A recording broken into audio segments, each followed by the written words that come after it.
Okay, first off, Republicans, please don't hate. Don't hate on this, all right? Because what I want to do here is I'm trying to bring us together as people and not divide us.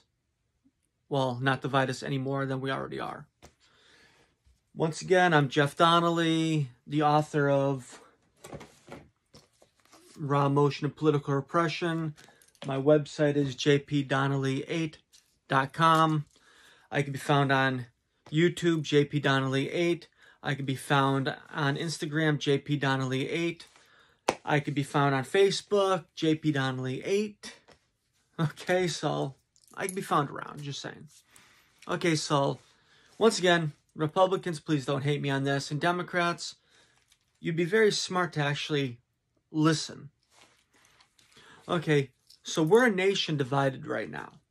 We have the left hating the right hating the left, and we've got people in the middle who are just looking at both sides saying, what the hell are you doing?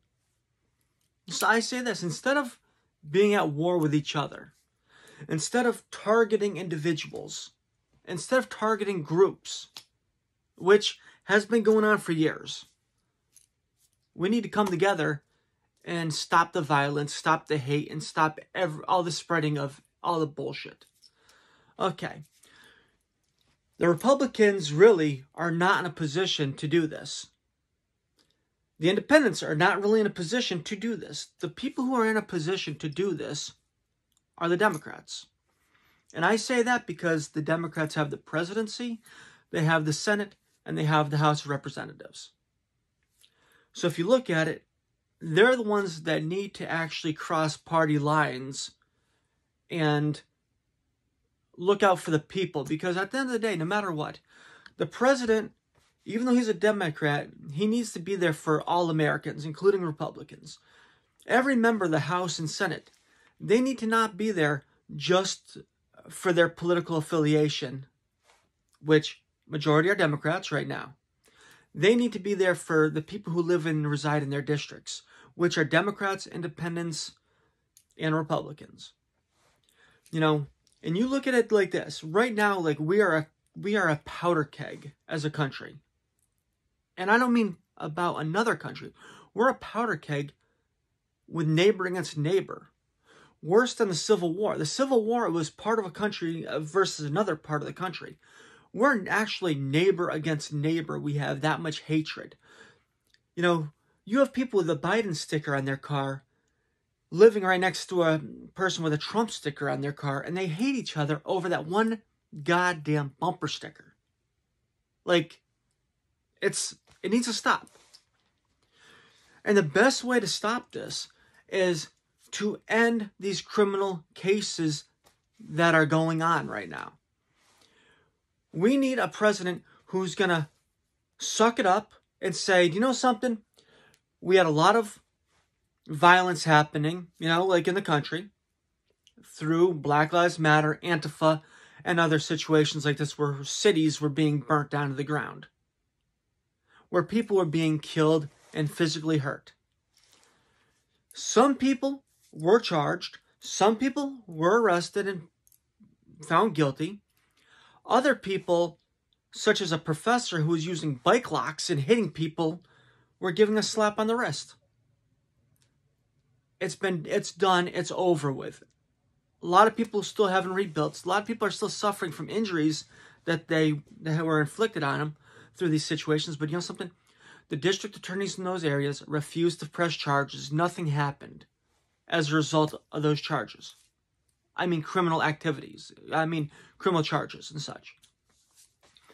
Right now, more people have been hunted down by the FBI and other organizations for the January 6th protest. If you call the other ones protest, we call January 6th a protest as well. In fact, January 6th started off as a protest, and then the Capitol Police were idiots and allowed them to enter the Capitol building. And the people were also idiots for going into the Capitol building. Just saying. No one should have entered the Capitol building on that day, especially in large numbers. Thank God the Capitol wasn't burnt to the ground like the church across from the White House was, and the security booth at the White House were burnt down. Thank God the Capitol wasn't burnt down. But I say this. The only person that was killed on January 6th during the Capitol protest was a female veteran who was shot through a door by a Capitol police officer who was allowed to escape free on that. So I say this. The president, Congress, the Senate all need to come together and just say, enough is enough. Drop the charges against these individuals who are involved in January 6th.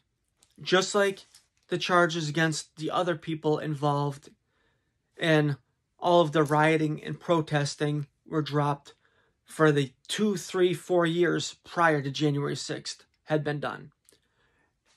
Because if Biden and the Senate and the House do that, that right there will show that these elected officials are not only party politicians. It will show that they actually do believe in bringing America together as one country, one people. Will they do it? Probably not. But if they don't do it, there's going to be a lot of Democrats that are not going to get reelected because the anger that's out there. You know, like, I've got anger myself from corruption that I'm facing. Don't get me wrong. But we need to just come together as a people. You know, like, we need to stop with the hate. The hate has got to go. There's no reason to have hate. There's no reason to hate your neighbor, to hate anyone like that. AOC.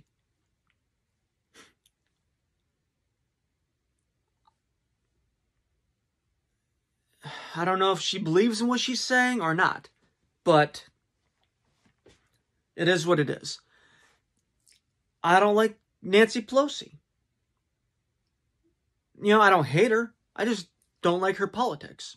Just like AOC, I don't like her politics. It's not that I hate these people. Richie Neal, I do have to say, I do hate that guy because his cronies are why my life has been destroyed. But do I want to see violence to him? No. I hate the guy because what he's done to me personally. And what his cronies have done to me personally. But, you know, as American people, we need to stop with the talking about violence. We need to stop about doing violence. We need to actually come together and just agree to disagree. And have politics like it should be. Democrats and Republicans, checks and balances against each other, you know, and just discuss issues and not make everything a personal and hate-filled discussion or fight. Democrats are not Nazis. Republicans are not Nazis. Nazis were Nazis.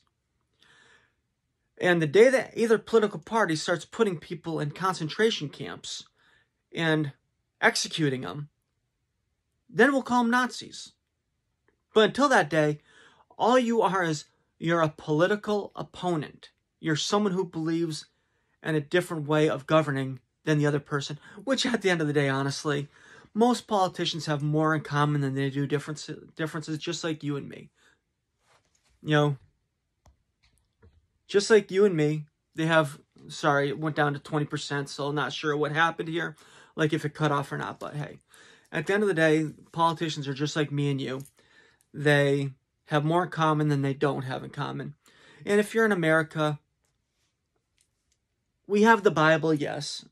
We have numerous different kind of Bibles. We have the Quran, which is basically a Bible. We have a lot of religious teachings, religious texts, and you know something?